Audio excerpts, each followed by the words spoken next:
I hadn't come to their world by choice. No human ever did. The Varelian Empire did not negotiate. They acquired planets, technology, trade routes, and occasionally species. Humanity had been fortunate. We were considered useful. Our adaptability fascinated them. Our emotional spectrum intrigued their scholars. Our resilience impressed their military. So instead of conquest, they chose observation, which was how I ended up standing in the crystalline throne chamber of the most powerful being in the Orion Arm. I was a linguist. That's all. Not a soldier. Not a diplomat. Not a genius physicist. I specialized in extinct Earth languages and obscure phonetic reconstruction. My job on the Joint Research Vessel Horizon was academic. Until we intercepted a signal. It came from deep space, beyond mapped Varelian territory. A repeating pattern embedded in radiation noise. It wasn't Varelian. It wasn't human. It wasn't anything in known galactic databases. Except it was. I recognized the structure. Not consciously at first. It felt like déjà vu in audio form. But when I ran it through harmonic analysis, the syntax pattern matched something impossibly old. Proto-Indo-European. A language that hadn't been spoken in over 5,000 years. And yet the signal repeated its core phonemes with terrifying precision. The Varelians demanded to know what it meant. I translated 3 words before the channel went dead. Return the seed.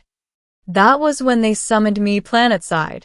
The capital world of Viral was unlike anything human architecture could conceive. Towers spiraled upward like frozen lightning. The air shimmered faintly with bioluminescent particles. The sky held 3 moons suspended like watchful eyes. And at the center of it all stood the throne of resonance. That was where she waited. Queen Aerith Valshera. She was taller than any human by nearly a meter, her form slender and iridescent. Varelians did not have hair.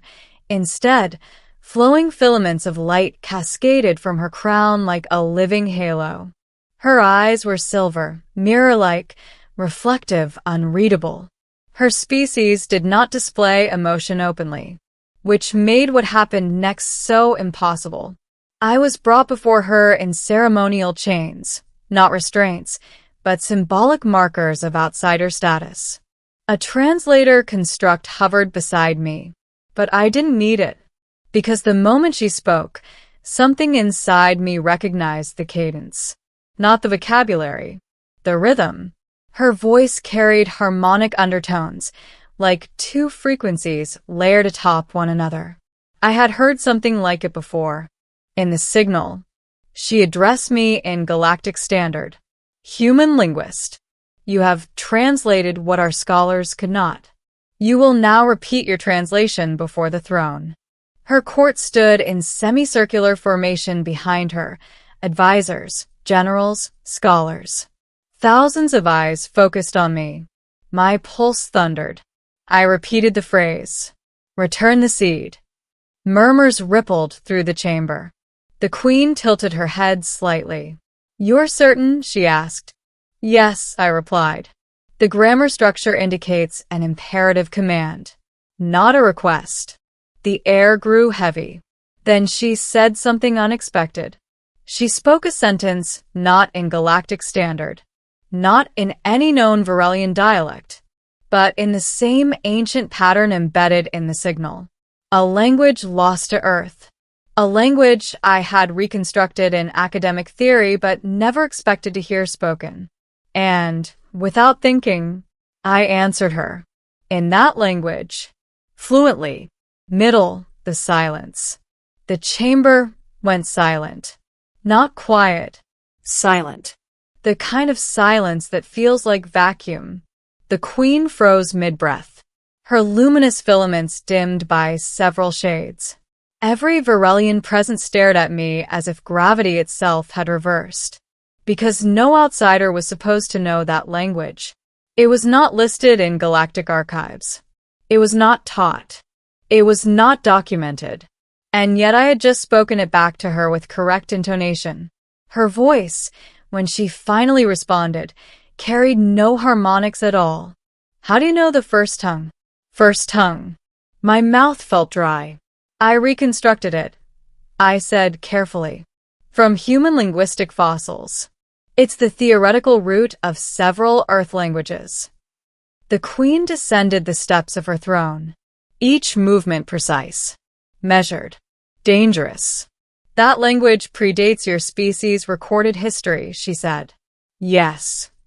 It predates ours. That wasn't possible. The Varelians were millions of years older than humanity. Their empire stretched across thousands of systems. Their archaeological records reached into epochs before Earth's first multicellular life.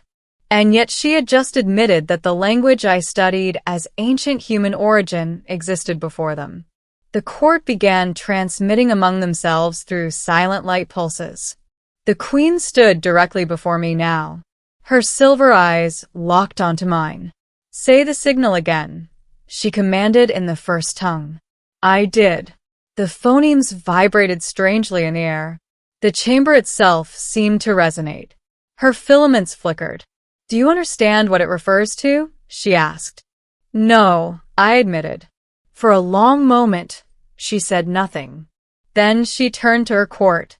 Seal the chamber. No transmissions leave this hall. Massive crystalline doors slid shut. Energy barriers flared to life. And suddenly I was no longer a visiting academic. I was the center of a galactic secret. The revelation. The queen began to speak, not to me, but to history itself. The first tongue, she explained, was not Varelian. It was not human. It was older than both. It was the language of the architects, a precursor civilization that seeded life across multiple galaxies. The Varelians had discovered fragments of it in ancient ruins on their homeworld.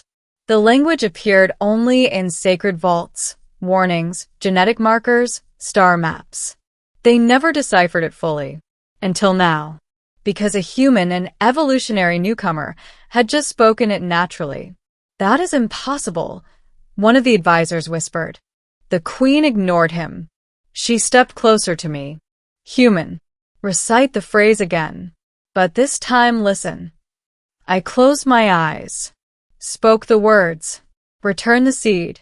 But this time, I paid attention to something beneath the sound. A secondary rhythm. A pattern within the vowels. And suddenly, understanding bloomed. It wasn't just language. It was code. A genetic harmonic. The words were instructions. The seed was not an object. It was DNA. My DNA. I staggered back slightly. The queen's eyes narrowed. You see it now. Yes, I breathed. The signal wasn't sent randomly into space. It was targeted. For Earth. For humanity. And the first tongue was embedded in our earliest linguistic development as a dormant template, an activation key waiting to be rediscovered. Which meant we weren't accidental. We were engineered. Escalation. The truth unfolds, panic rippled through the court. If humanity carried the genetic seed referenced by the architects, then Earth was not a minor emerging species. We were a failsafe, a reset, or something worse. The queen demanded immediate access to my genetic profile. Varelian bioscanners flooded the chamber. Holographic strands of my DNA spiraled above us. And there it was, hidden within non-coding regions. A repeating sequence matching ancient Varelian vault inscriptions. The same harmonic pattern as the signal. The same phonetic rhythm as the first tongue. The chamber erupted into overlapping transmissions. The queen raised one hand. Silence returned instantly. She studied the projection. Then she looked at me not as a subject, but as an equal. The architects are gone, she said quietly. We believed their extinction final. Maybe it wasn't extinction, I said slowly. Maybe it was transition. Her gaze sharpened. Explain. If they seeded multiple species, maybe they intended one to reach a specific threshold. Linguistic reconstruction might have been the trigger. When humanity rediscovered the first tongue, it activated the signal. A fail-safe beacon, calling the seed home. But home to where? The Queen's expression changed subtly. She knew. There is a structure, she said. An intergalactic void space. A dormant megastructure we have never been able to access.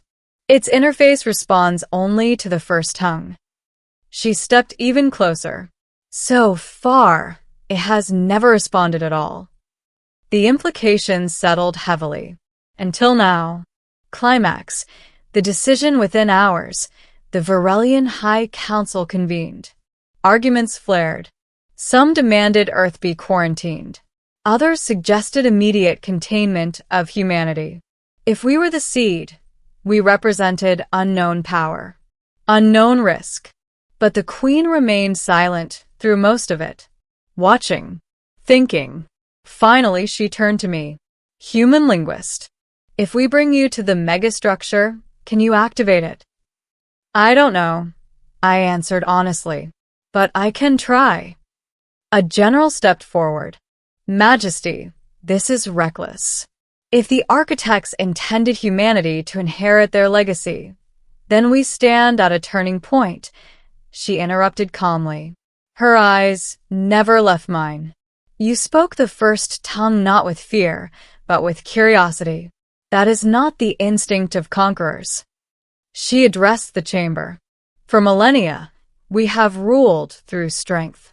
Perhaps survival now requires understanding.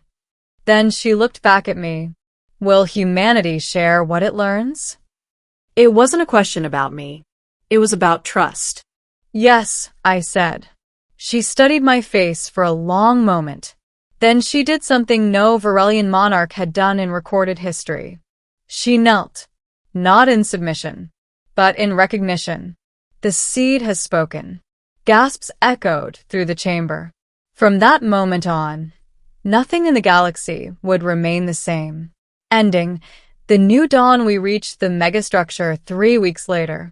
It floated in darkness between galaxies, a sphere larger than a star, etched with shifting geometric patterns. As our vessel approached, the surface shimmered, responding to me, to the harmonic embedded in my DNA.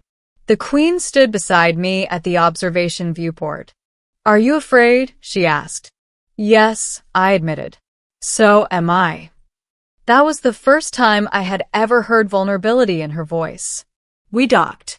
The interior corridors pulsed faintly, alive after eons of silence. At the core stood a chamber of impossible scale.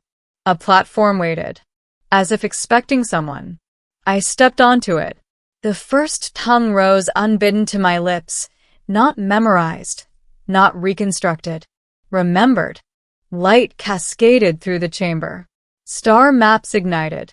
Records unfurled in holographic spirals. The truth flooded my mind.